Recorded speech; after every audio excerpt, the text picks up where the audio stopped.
میں نے آپ کو بتایا تھا حضرت داؤد علیہ السلام پر یہ بھی فضل تھا، اللہ تعالیٰ نے فرمایا ہے وَأَلَنَّا لَهُ الْحَدِيدِ، حدید لوہے کو کہتے ہیں، کتنا سخت ہوتا ہے۔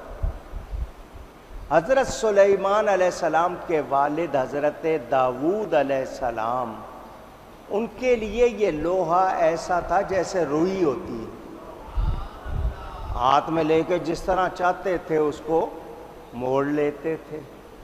یہ اللہ نے ان کے ہاتھوں میں کمال رکھا تھا۔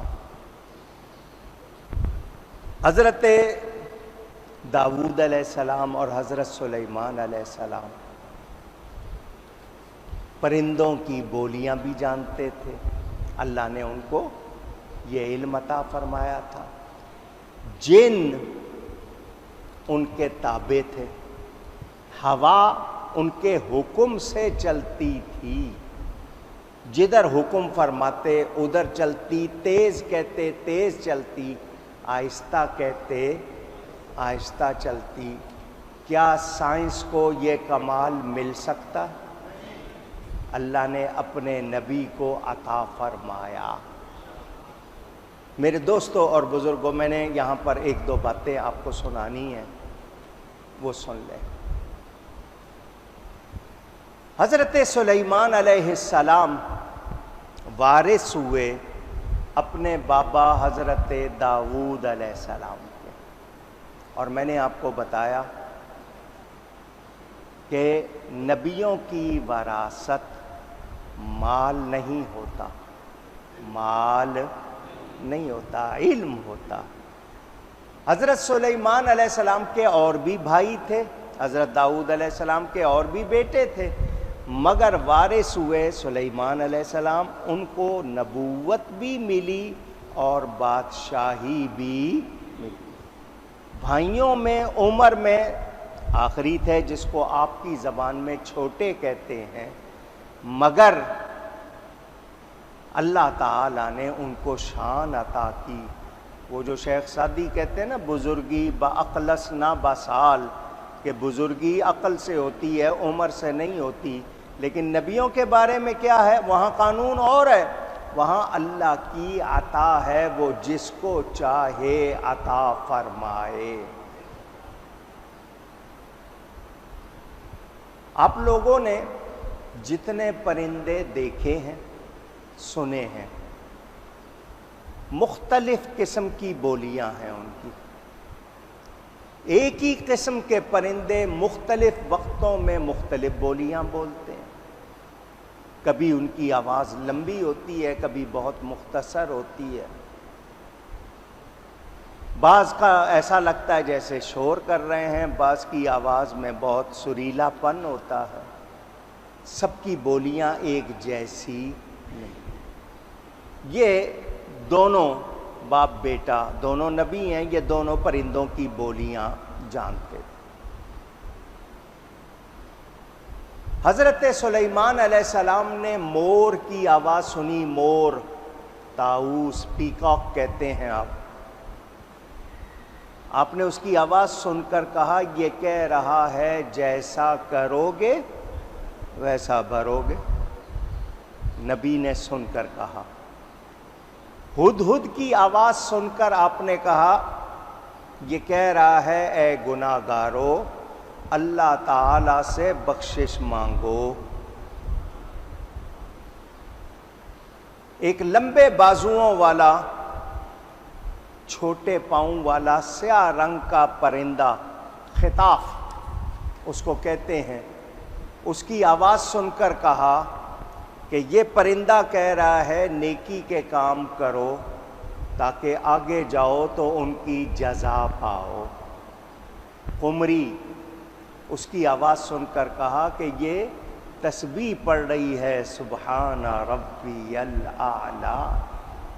چیل اس کی آواز سن کر کہا کہ یہ کہہ رہی ہے رب کے بغیر ہر چیز نے ختم ہو جانا ہے۔ یہ بھٹ اور تیتر جو اس کی آواز سن کر کہا کہ وہ کہہ رہا ہے، وہ کہہ رہی ہے، دونوں نر مادہ، کہ جو خاموش رہا وہ سلامتی میں رہا۔ مرغ اس کی آواز سن کر کہا کہ یہ کہہ رہا ہے اے غافلو اللہ کو یاد کرو۔ گدھ، ولچر کہتے ہیں شاید، اس کی آواز سن کر فرمایا کہ وہ کہہ رہا ہے اے انسان جتنا چاہے تو زندہ رہے، آخر تجھے موت آنی ہے۔ عقاب اس کی آواز سن کر کہا یہ کہہ رہا ہے لوگوں سے دور رہنے میں ہی انس ہے، بھلائی ہے۔ مینڈک اس کی آواز سن کر کہا یہ کہہ رہا ہے سبحان ربی القدوس، تسبیح پڑھ رہا ہے۔ لیکن ساتھ ہی یہ بھی بتا دیا کہ ان پرندوں کی ہمیشہ یہ بولی نہیں ہوتی، یہ مختلف وقتوں میں مختلف بولیاں بولتے ہیں۔ جب انہوں نے سنا تو بتا دیا اب یہ کہہ رہا ہے، اب یہ کہہ رہا ہے۔ میرے دوستوں اور بزرگوں، ہم پرندوں کی بولیاں نہیں جانتے، نہ ہمیں جاننے کا اتنا شوق ہے، مگر ہمیں اللہ نے عقل بھی دی، سمجھ بھی دی، آواز بھی دی۔ ہمیں اللہ کی بھلائی، اللہ کی بڑائی اور اللہ کی باتیں بھلائی والی کرتے رہنا چاہیے یا نہیں؟ پوچھ رہا ہوں۔ اب میں اور آپ اپنے آپ سے پوچھیں 24 گھنٹے میں ہم اللہ کا ذکر کتنا کرتے ہیں اور دوسری باتیں کتنی کرتے ہیں؟ ہمارے منہ سے کیا کیا نکلتا ہے، کیا کچھ بولتے ہیں، گھنٹوں بولتے ہیں۔ تسبیح پڑھنی پڑے تو 10 منٹ مشکل ہو جاتی ہے۔ ہم سوچیں ہمیں سکھایا کیا گیا کہ ہر وقت اللہ کو یاد کرو، ہاتھ کام میں لگا رہے، دل اللہ کی یاد میں رہے۔ مرشد کا کہنا کیا ہے؟ جو دم غافل سو دم کافر، دم کے معنی سانس کے، جو سانس غفلت میں بھول میں گزرا ہے وہ کہتے ہیں کفر میں گزرا ہے۔ ہونا کیا چاہیے؟ سانس لیں اندر جائے ہوا تو اللہ، باہر نکلے تو جو دم غافل سو دم کافر، مینو مرشد اے ہو پڑھایا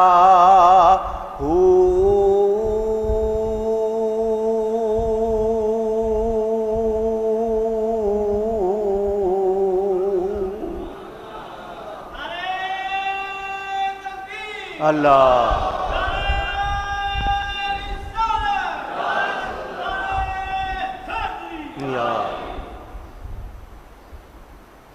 مرشد نے تو یہ سکھایا تھا کوئی سانس بھی غفلت میں نہیں گزرنی چاہیے، مگر ہماری کوئی سانس یاد میں گزرتی ہے، باقی ساری غفلت میں گزرتی ہے۔